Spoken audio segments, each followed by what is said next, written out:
ভুলেও কখনো বাচ্চাদের ছবি ফেসবুকে দিবেন না। যদি দেন তাহলে মারাত্মক দুটি ক্ষতি হবে। আপনি আপনার বাচ্চার সুন্দর বাচ্চা, কিউট বাচ্চা, তার ছবি আপনি ফেসবুকে আপলোড করলেন। এখন আপনি খেয়ালও করতে পারতেছেন না আপনার বাচ্চা অসুস্থ।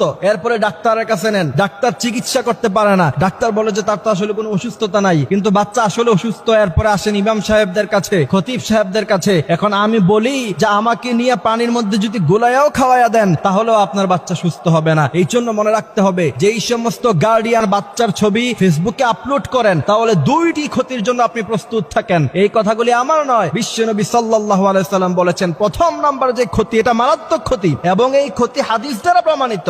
আপনি আপনার বাচ্চার সুন্দর একটা ছবি আপনি ফেসবুকে আপলোড করলেন, এরপরে আপনার পরিচিত মানুষরা ফেসবুকে দেখে সে যদি বদ নজর দেয়, আর নজর হাক্কুন, রাসূল কারীম সাল্লাল্লাহু আলাইহি সাল্লাম বলেছেন নজর এটা সত্য জিনিস। ফেসবুকে বাচ্চার ছবি আপলোড দেওয়ার পরে কেউ না কেউ বদ নজর দিতে পারে, আর আপনার বাচ্চার উপর যদি একজনের বদনজর লেগে যায় তাহলে আপনার বাচ্চার লাইফ শেষ। কারণ বদনজর একটা কঠিন জিনিস। বুখারীর মধ্যে হাদিস এসেছে, আন আবি হুরায়রা রাদিয়াল্লাহু তাআলা আনহু قال قال رسول الله صلى الله عليه وسلم العين حق।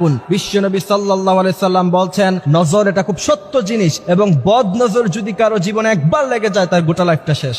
মডার্ন সোসাইটিতে তো এটা একবারে কমন ব্যাপার। বাচ্চা খাবার খাইতেছে, বাচ্চা খুব কিউট লাগতেছে, এবার ছবি তুলে ফেসবুকে আপলোড করে দিচ্ছেন। বাচ্চা হাঁটতেছে, তার ভিডিও করে ফেসবুকে আপলোড করে দিচ্ছেন। নো, কখনো এটা করবেন না। যদি করেন তাহলে একবার যদি কারো বদনজর আপনার বাচ্চার উপরে লেগে যায় তাহলে তার সুন্দর জীবনটাকে আপনি নষ্ট করে দিলেন নিজ হাতে। একজন সচেতন গার্ডিয়ান হিসাবে কখনোই উচিত না আপনার বাচ্চার ছবি আপনি ফেসবুকে আপলোড করবেন। দ্বিতীয় নাম্বার যে ক্ষতি, সেই ক্ষতি হচ্ছে আপনার বাচ্চা তার অস্তিত্ব ছোটবেলা থেকেই সোশ্যাল প্ল্যাটফর্মে থেকে গেল। বিশেষ করে মেয়ে বাচ্চাদের ছবি তো কখনোই কোনোভাবেই ফেসবুকে দেওয়া যাবে না।